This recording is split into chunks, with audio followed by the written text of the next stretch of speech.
물리학 복습 영상입니다. 그래서 이거 보시고요.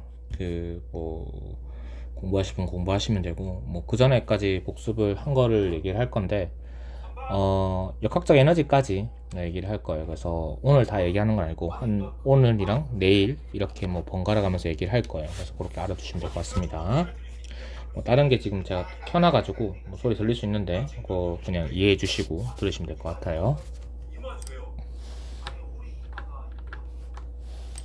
자, 그래서 역학과 에너지 가겠습니다. 그래서 일단은 역학과 에너지인데, 그래서 여기서 중요한 거는 우리가 처음에 수학적 개념을 다시 한번, 중학교 배웠던 수학적 개념을 다시 한번 잡을 필요가 있어요. 첫 번째, 좌표평면입니다. 좌표평면에서 어떻게 되냐면, 여기 이렇게 y축이 있고, 여기 이렇게 x축이 있어요. x축이 있을 때, 우리가 이렇게 배웠을 때, 1로 가는 거를 우리가 이제 플러스 잡았고, 수학적으로 1로 이렇게 가는 걸 마이너스 잡는 거예요. 그럼 이렇게 이동하는 걸 우리가 플러스 잡았고, 이렇게 이동하는 걸 마이너스 잡았고. 그러니까 역학도 어쨌든 수평과 수직으로 나눠지는데 그렇게 나눈다고 생각하시면 됩니다. 그리고 추가적으로 얘하고, 그러니까 얘의 관계를 좀 볼 거예요. 그랬을 때 요거는 우리가 알다시피 수직적인 의미고, 얘는 이제 수평적인 의미잖아요. 이렇게 관계를 두 개를 보게 되면 어떻게 되냐면, 우리가 x 절편값이 y 절편값, 그러니까 x 축상에 있는 값이 y 축상에 있는 값하고 어떠한 이제 영향을 주나요, 안 주나요? 안 주잖아요. 그러니까 영향을 주게 만드는 거는 펑션, 함수죠. 함수가 없다라고 하면 얘는 영향을 주지 않습니다. 그래서 일반적으로 요 두 개가 일반적으로 관계가 없습니다. 그러니까 x축 상에 있는 값이 y축 상에 있는 값하고 연관이 없어요. 그래서 서로 독립적이다라고 우리는 표현을 해요. 독립적이다 표현을 했을 때, 얘가 독립적이면, 이 독립적이라는 거는 결국 어떤 이제 방향성을 가진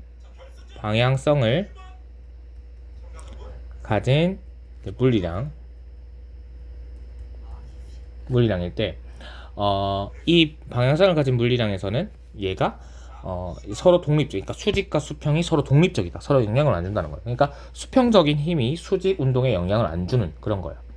그랬을 때 만약에 예를 들어서 if 방향성을 가지지 않은 물리량은 어떻게 되냐? 그러니까 예를 들어서 뭐가 있나요?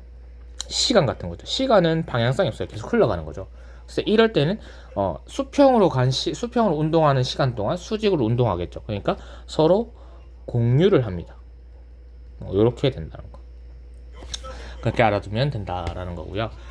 두 번째는 이제 우리가 3차원을 다루게 될 거예요. 3차원을 다룰 때 원래는 좌표평면 3차원을 그리면 렉탱귤러 이제 커리큘러라는데, 이거를 y축, 이렇게를 x축, 그리고 이렇게를 g축이라고 합니다. 그랬을 때 우리가 물리학 1에서는 이렇게 3차원 평면을 안 다루면, 왜 벡터를 안 배우기 때문에. 그랬을 때 얘를 어떻게 표현하냐면, 우리가 이렇게 똑같이 x축 그리고요, 얘를 똑같이 이렇게 y축을 그려요. 그랬을 때 어떤 표시를 하게 되는데, 요렇게 나오면 얘는 지면으로부터 나오고 있다는 거예요. 그러니까 지금 xy축 평면, 요 면에 대해서 나오고 있다는 거예요. 알겠죠? 그래서 이렇게 나오고 있다, 나오고 있다. 그 다음에 이렇게 표현되는 게 있는데, 얘는 지면으로부터 들어가고 있다. 그러니까 안으로 쭉 들어가는 거예요. 알겠죠? 네, 여러분들 보고 있는 화면 안으로 들어가는 겁니다. 그렇게 이렇게 수학적으로 정리를 할 수 있다. 그 다음 세 번째는 우리가 그래프 해석 방법인데, 그래프에서 중요한 거는 결국에 그래프에서 우리가 x축하고, 이제 좌표평면 말고 그래프예요. 그러니까 x축하고 이제는 y축을 그려요. 그러니까 좌표평면은 수직 수평을 나눈 거고, 얘는 이제 함수를 그릴 거예요. 그래서 어떤 함수가 이렇게 나왔다 볼게요. 어떤 함수가 이렇게 나왔어요. 그랬을 때 여기 값을 우리가 x1이라고, 여기를 y1이라고 했습니다. 그 다음에 여기를 x2라고, 여기를 y2가 되겠죠. y2가 됐을 때 우리가 기울기 값은 어떻게 구했어요? 기울기 값은 어떻게 구했습니까? 기울기는 변화량이죠.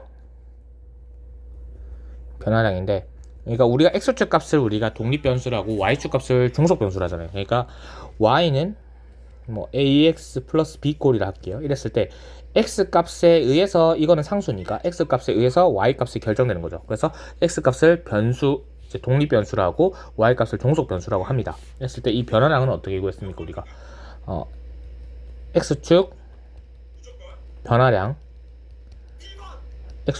값분의 y축 변화량이었잖아요. 맞죠?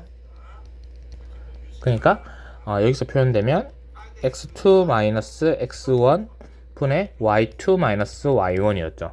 맞죠? 이거를 우리가 델타 값을 도입을 하게 되면 델타 x분의 델타 y가 됐었고, 얘는 뭐 dx분의 dy라 쓰기도 했었습니다.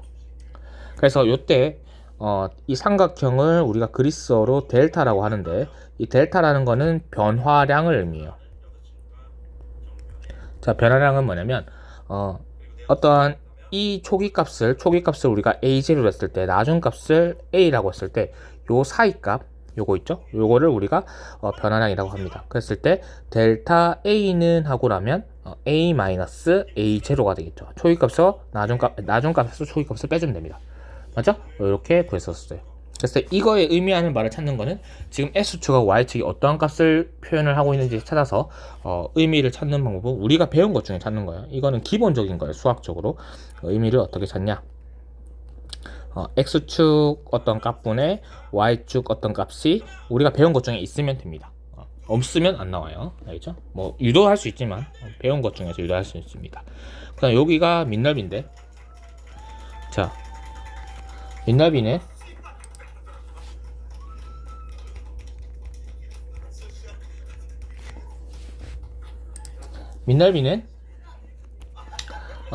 이제 당연히 의미하는 바를 어떻게 썼습니까?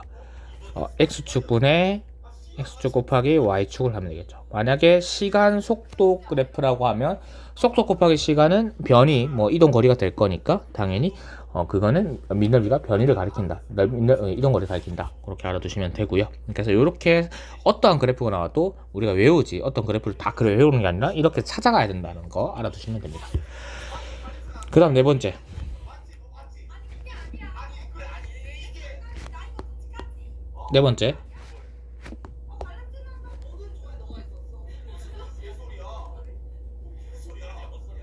상하함수라고 했을 때 이렇게 어떤 값을 구할 거예요.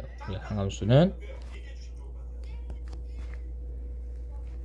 직각삼각형을 그리죠. 맞죠?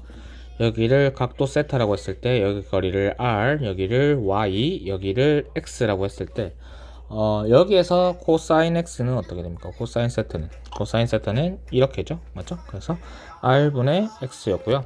사인 세타는 어떻게 됐어요? 이렇게였죠. 맞죠? 그래서 r분의 y. 탄젠트는 필요 없으니까 뺄게요. 탄젠트는 안 나오거든요. 우리가 안 쓸 거니까 뺄게요. 그랬을 때 요거 두 개를 가지고 이제 풀면 벡터의 성분을 나눌 수 있습니다. 벡터의 성분을 우리가 나눌 수 있다는 거예요. 성분을 나눌 수 있다.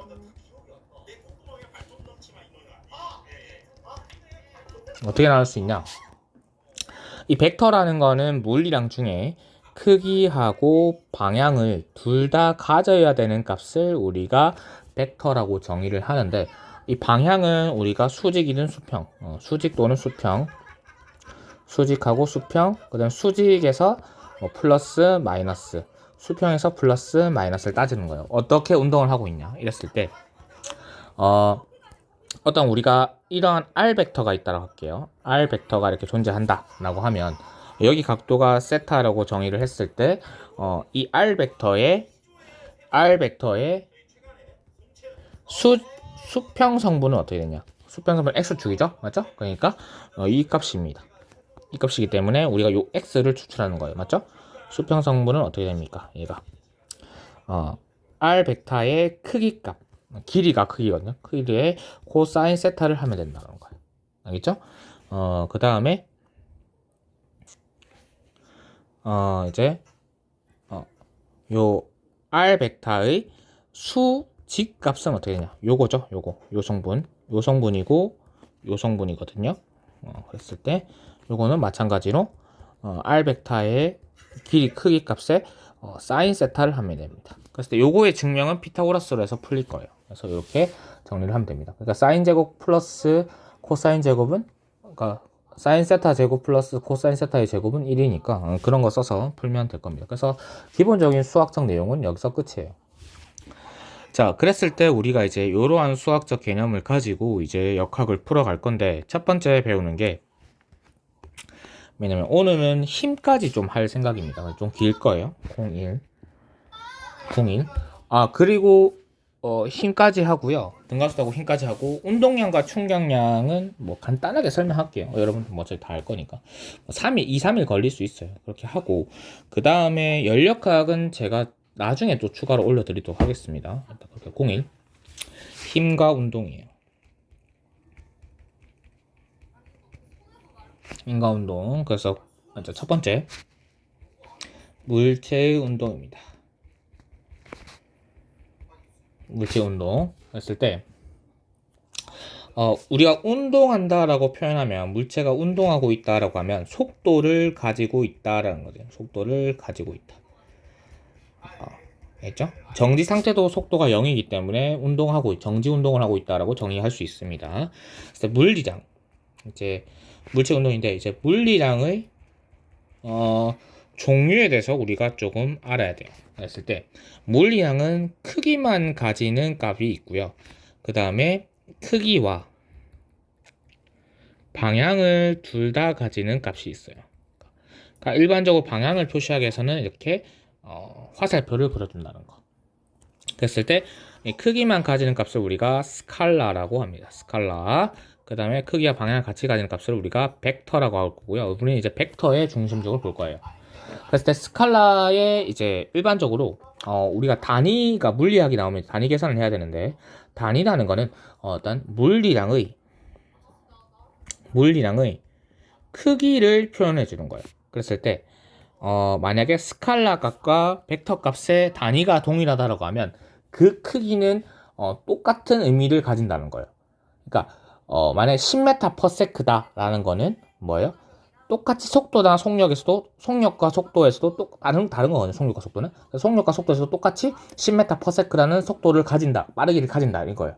근데 여기서 추가적으로 벡터는 10m/s를 동쪽으로 간다, 서쪽으로 간다, 북쪽으로 간다, 남쪽으로 간다, 나에게로 온다 라는 방향이 주어진다는 거예요. 이때 이 방향이라는 거는 일단은 이 운동이 수평인지 수직인지 우리가 분석을 해야 되고 만약에 여기 위에 있는 것처럼 대각선 운동이라고 한다고 하면 얘를 수직과 수평으로 나눠줘야 된다는 거예요.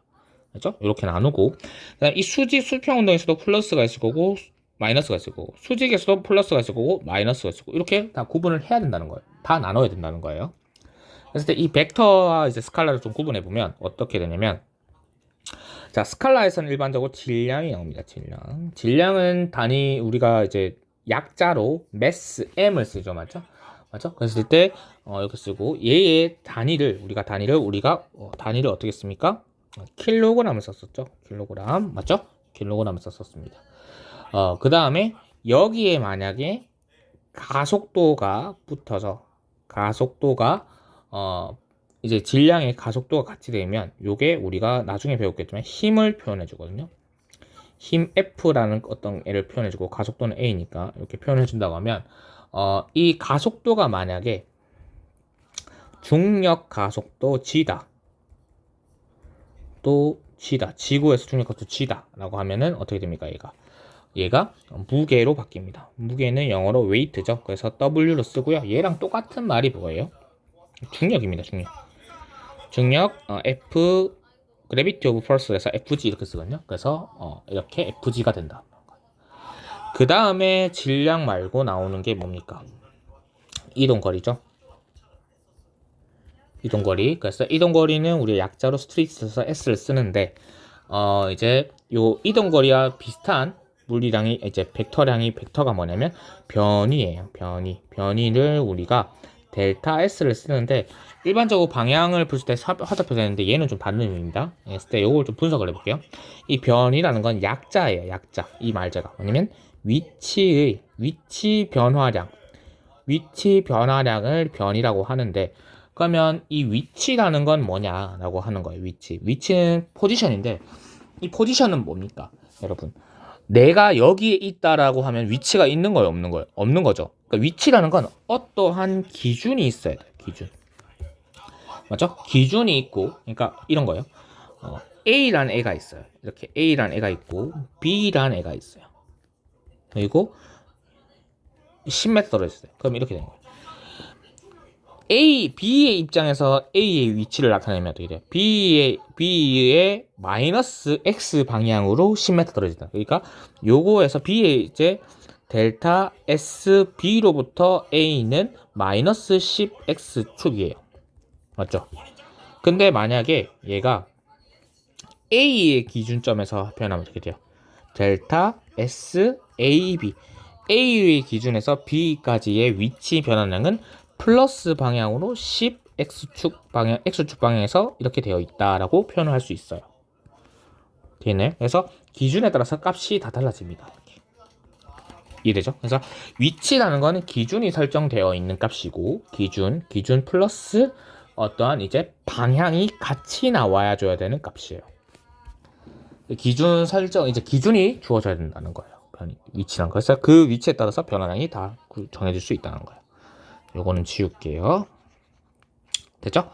그다음 이제 얘랑 이제 이동 거리의 어떤 뭐 단위는 우리가 미터를 통일했었습니다. 당연히 변이도 미터를 써요. 무게는 다르죠. 무게는 힘이기 때문에 얘는 뉴턴을 씁니다. 뉴턴. 알겠죠?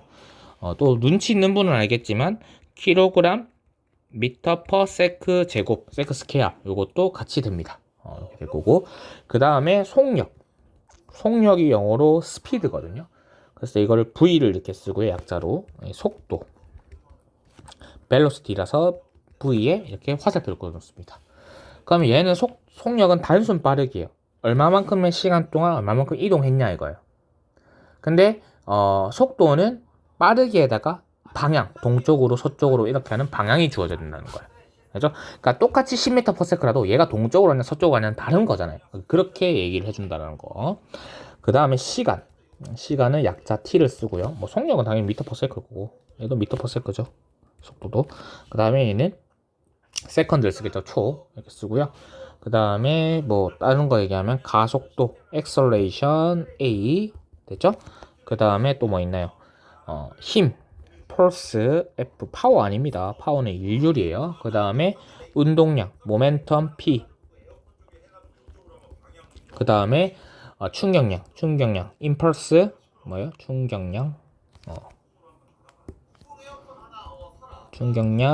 I 이렇게 표현된다는 거. 그래서 이렇게 나눌 수 있습니다. 뭐 단위를 다 적어줄까요? 얘는 뭐 미터 퍼 세크 제곱 뉴턴 또는 킬로그램 미터 퍼 세크 제곱 그 다음 운동량은 뭐예요? 킬로그램 미터 퍼 세크 그 다음에 충격량 뭐죠? 뉴턴 세크 맞죠? 여기 쓸 수 있죠? 이렇게 된다. 됐나요? 그랬을 때 이제 하나하나씩 배워볼게요. 오늘 일단은 뭐 힘까지 할 거기 때문에 천천히 하겠습니다.